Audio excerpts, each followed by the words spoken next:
Audit Formula E semakin membingungkan. Ditulis oleh Fransen Arianto dari siwar.com. Sebenarnya audit Formula E sudah dilakukan belum sih? Itulah pertanyaan pertama yang muncul dalam benak saya ketika mendengar pernyataan Widi Amanasto, Direktur Utama atau Dirut PT Jakarta Propertindo atau Jakpro. Sudah ada yang ditunjuk melalui proses tender minggu ini ternyata, kata Widi seperti dikutip dari detik.com. Pernyataan itu dimuat dalam berita bertanggal 7 September 2022. Berarti auditor yang ditunjuk baru bulan September ini dong. Kenapa lama sekali menunjuk auditornya? Formula E sudah terlaksana tanggal 4 Juni 2022 loh.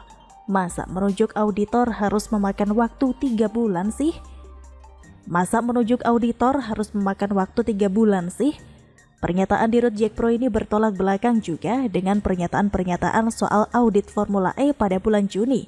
Saat itu pihak yang bertanggung jawab atas pelaporan Formula E menyatakan bahwa audit sudah dilakukan dan sedang dalam finalisasi. Sedang dilakukan audit khusus Formula E. Kita minta khusus Formula E ini ada audit khusus untuk itu doang. Jadi kami nggak ingin ada masalah di kemudian hari, kata Budi Purnama, PLT Kepala BP BUMD seperti dikutip dari detik.com. Pernyataan itu disampaikan pada tanggal 17 Juni 2022. Saat itu juga disampaikan bahwa kemungkinan audit selesai pada pertengahan Juli 2022. Setelah itu barulah BPK akan melakukan audit atas laporan yang sudah ada. Katanya Juni sedang dilaksanakan audit. Kok auditornya baru ditunjuk bulan September? Apa ada perbedaan antara audit yang bulan Juni dan yang sekarang? Sebenarnya ada tidak audit pada bulan Juni? Kalau memang ada, lalu mana hasilnya? Semua kegiatan di dalam penyelenggaraan ini ada pencatatannya, semuanya rapih, tertib, dan sekarang dalam proses finalisasi laporan itu. Setelah selesai, tuntas pasti akan dilaporkan ke publik, kata Anies Baswedan di Balai Kota Jakarta seperti dikutip dari detik.com. Pernyataan itu disampaikan pada tanggal 24 Juni 2022. Jika dilihat dari kalimatnya, pernyataan itu menunjukkan bahwa audit Formula E tidak akan berlangsung lama. Pihak swasta yang ditunjuk pasti mudah melakukan audit karena catatannya rapi dan tertib. Selain itu, tahap laporan sudah di tahap finalisasi. Kelihatan hebat bukan? Kalau catatannya rapi dan tertib seharusnya audit bisa dilakukan dengan cepat kan? Mengapa auditornya baru ditunjuk setelah 3 bulan pelaksanaan Formula E? Apakah sulit sekali mencari auditor yang mau memeriksa catatan rapi dan tertib itu? Sebenarnya, ada tidak catatan yang rapi dan tertib itu? Pertanyaan-pertanyaan itu harus dijawab oleh Jakpro maupun Pemprov DKI Jakarta. Mereka kan selalu mengatakan jika Formula E itu sukses. Anies bahkan selalu membanggakan Formula E dalam berbagai kesempatan. Dasarnya apa mengatakan Formula E itu sukses? Hal apa yang harus dibanggakan? Hal apa yang harus dibanggakan? Auditornya saja baru ditunjuk bulan September kok.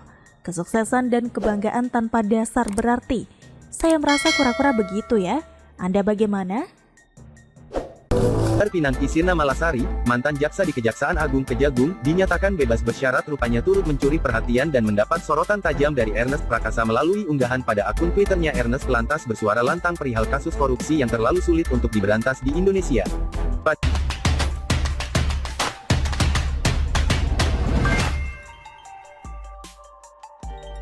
Ternyata Papa Setnov kalah sakti sama Jaksa Pinangki.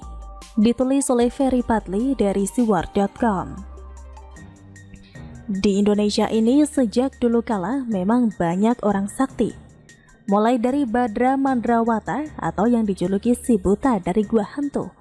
Si Barda ini meskipun kehilangan indera penglihatan, tapi penguasaan ilmu bela dirinya tidak bisa disebut kaleng-kaleng.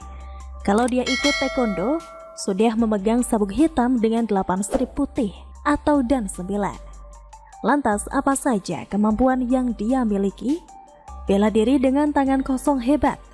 Bela diri pakai senjata jago. Aji-aji langka menguasai serta punya kepekaan indera penciuman dan pendengaran yang luar biasa. Jadi meskipun si buta dari gua hantu ini tidak bisa melihat, ia tahu lauk atau sayur yang dimasak oleh penghuni setiap rumah yang dilewatinya. Apalagi kalau yang dimasak itu terasi udang atau tempoyak, lebih tahu lagi. Karena aromanya memang sangat tajam. Selanjutnya, warga plus 62 yang tidak kalah saktinya adalah Samson Betawi. Ia selalu memenangkan pertandingan gulat pada masanya.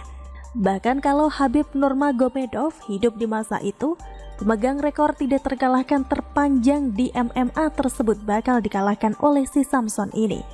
Hanya saja kekurangannya yakni ia tidak bisa menjaga rahasia serta mudah takluk sama wanita. Awalnya Samson dekat dengan seorang perempuan bernama Siti Dwile. Hingga tidak disangka lawan tarungnya berikutnya adalah abang si Dwile ini. Dwile pun dimanfaatkan oleh saudaranya tersebut untuk menyelidiki rahasia kekuatan Samson. Setelah dirayu, Samson pun auto kelepek-lepek. Ia lalu menceritakan rahasia kekuatannya pada Dwile, yaitu bulu ketiaknya tidak boleh dicukur. Dan ketika Samson tidur, Dwile memanfaatkan kesempatan untuk mencukur habis bulu ketiak tersebut. Hingga pada saat pertandingan berlangsung, Samson yang sebelumnya selalu menang tidak berkutik melawan abang Dwile. Lalu dia kalah mengenaskan. Memang kalau melihat sejarah, banyak orang yang kuat, hebat, punya pengaruh besar, mampu menaklukkan musuh dan banyak memenangi peperangan. Tapi ketika berhadapan dengan wanita, jadi tidak berdaya. Dan ketika sudah takluk sama wanita, inilah pertanda karir serta reputasi seorang pria akan hancur seketika. Orang sakti berikutnya adalah Setio Novanto alias Papa Setnov. Bayangkan saja, sejak 1999 hingga 2019, ia menjadi anggota DPR tanpa putus. Tidak hanya itu pencapaiannya, ia juga pernah menjadi ketua fraksi Golkar di DPR, ketua DPR RI, dan ketua umum Partai Golkar. Nah, kasus yang terkait dengan si Setnov ini ada banyak banget. Mulai dari kasus pengalihan hak tagih Bank Bali di tahun 1999, kasus penyelundupan limbah beracun di Pulau Galang Batam tahun 2006, kasus beras impor ilegal 2006, kasus proyek PON di Riau 2012, kasus suap Ketua MK Akil Mukhtar 2014, kasus Papa minta saham 2015, hingga ia pernah menghadiri kampanye calon presiden Amerika kala itu, Donald Trump tahun 2015. Dari sekian banyak kasus tersebut, tidak ada satupun yang bikin dia masuk penjara. Sampai-sampai ia dijuluki Sinterklaas yang kebal hukum oleh mantan Bendahara Umum Partai Demokrat, M. Nazarudin kala itu. Begitupun dengan pengamat politik dari UNPAD, Idil Akbar, mengatakan kalau Papa Setnov itu licin, lihai.